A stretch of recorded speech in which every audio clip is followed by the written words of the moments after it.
Bismillahirrahmanirrahim. Assalamu alaikum. Welcome to remote learning. This is grade 6 social studies and we have started our revision week. Today is the last lesson which is going to be revised in this revision week. I hope you are learning and revising daily. Don't forget to practice. Once you learn, do write it in your copies, check it again. After comparing, you can correct your errors. This is how you can prepare for your upcoming exams. Today we will revise our chapter from our history section, that is chapter number 15. This chapter is very important as we have talked about it earlier. So it includes the whole struggle about the freedom. So let's start with our revision session for today. That is the last lesson of this week for revision. So name of chapter is chapter number 15 and the topic name is the struggle for freedom. Open page number 70 and let's revise together. So student, this is the chapter which is mostly including the history about the struggle for freedom. So this is about the freedom movement which was involving the names like Sir Syed Ahmad Khan, some other important dominant leaders of that time. But this is also including a struggle between the nation in the form of the communities. This nation was including basically two important communities like Hindus and Muslims, and they were eventually have to dealt separately and with their irreconcilable differences, and they actually moved the struggle movement into such a way that two separate nations came into being after a long and distant journey of struggle for freedom. So let's talk about the initiative, and this was taken up by the uh, Indian National Act, which was started in 1861 and 1892. Basically, the elections were held for the local and regional bodies. The executive was still in the hand of some viceroys and other council members, but they also needed the administration by the local people as well.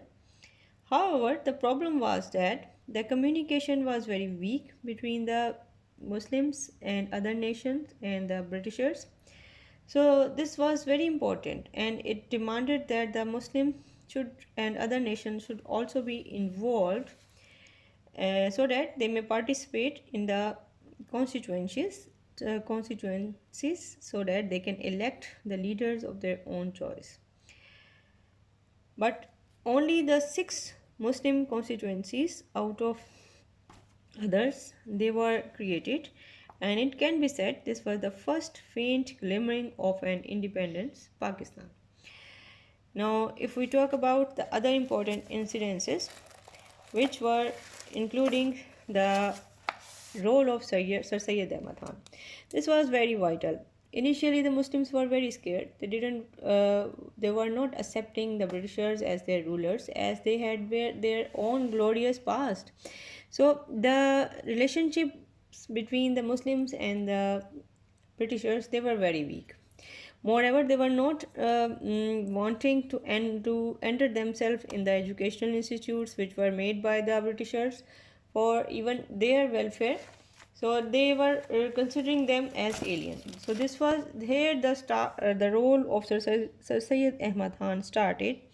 He brought the awareness among the Muslims. He focused towards their education and their learning. He opened the schools which were MAO schools and then colleges which turned into the universities.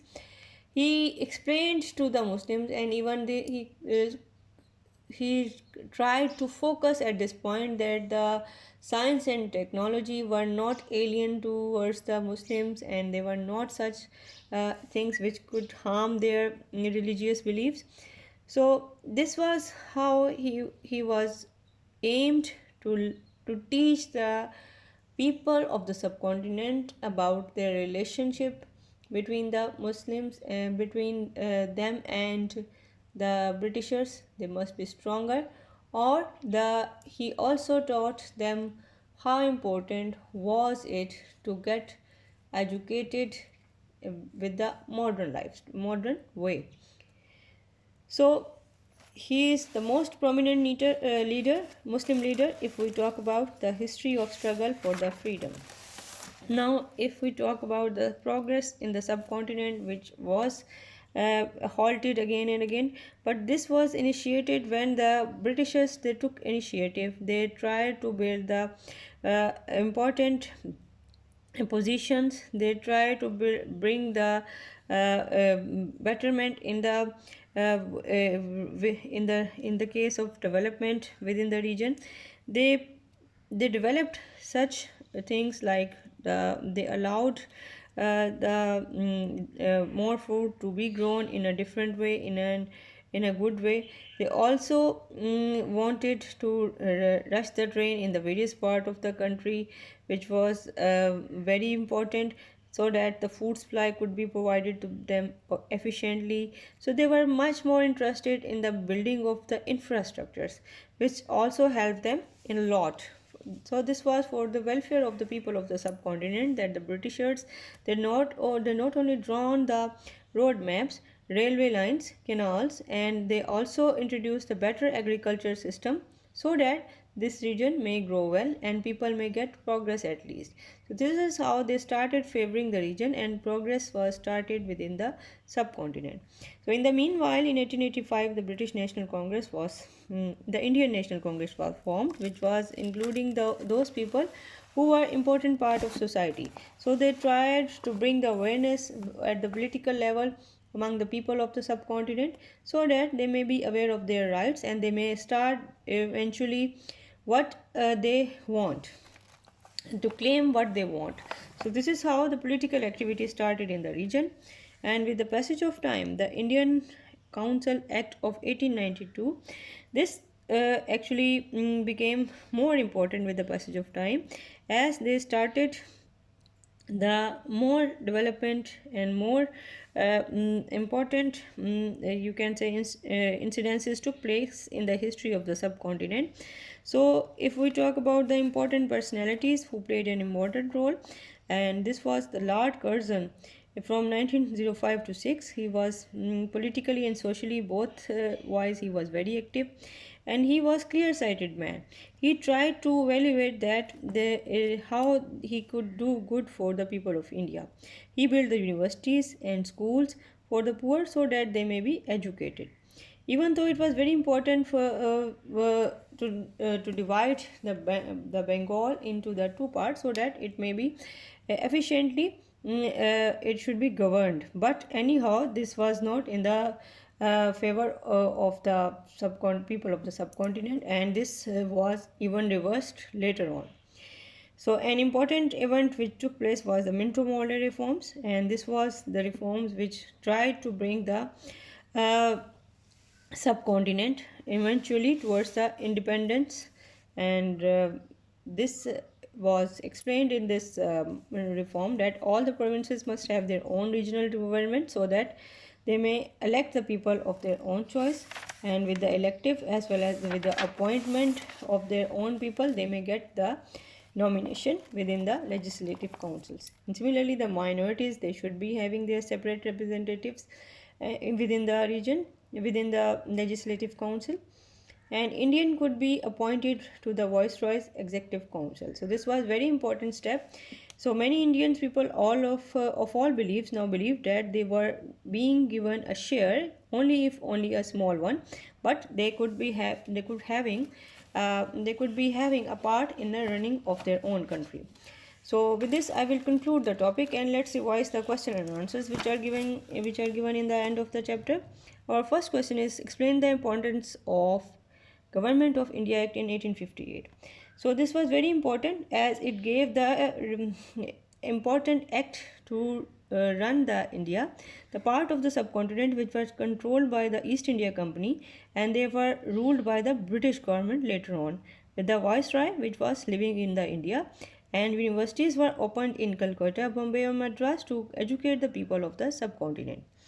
Our second question is, what did the Indian Council Act 1861 and 1892 mean for the people of the subcontinent? This act mean a lot to the people of subcontinent as they got their few rights, and in 1861 Indian Council allowed the Indians to have to sit into the viceroy's legislative council, and Indian Council Act of 1892 gave Muslims a separate electoral role, and so that they may vote for the person of their own choice. So our next question is, Lord Curzon established primary and secondary school in the subcontinent. What was the usefulness of this step? And this was very useful step as this played an important role for bringing educational you can say awareness among the people, especially in children of this region, and especially towards the Muslims who are not allowing their children to get educated in the institutes which were built up by the Britishers. So this was very important step. Our next question is, why are the Minto model reforms considered to be important? They were very important because the political changes and the colonial setup was paved in such a way that ultimate independence of the subcontinent, although they were not going to separate them into two states, but the separate representation for the Muslim Sikhs and appointment of the Indians to the major important parts like the Viceroy's Executive Council gave a prospect in the future so that they may have some representation at the different and administrative level. So describe the Sir Syed Ahmad Khan's contribution towards the Muslims of the subcontinent. None other than but Sir Syed Ahmad Khan tried to explain the Muslim that they must have a good relationship between them and Britishers, and in the same way they should be educated to explain their perspective better towards the others. So this is how they can get more knowledge, only if they are getting education. Now this is all for today, and I am going to conclude this topic for today. What you have to do, you have to revise the question answers which I have discussed with you. Along with that, they are not only the thing, you must have worksheets in your copies, revise them all, learn both of these things, and don't forget to read the chapter thoroughly for the revision purpose. And after that, you can even write down the answers, and you can even redo your written work for rechecking and learning process. This will help you to prepare for your exams. So inshallah we will see each other very soon. Thank you very much. Allah Hafiz.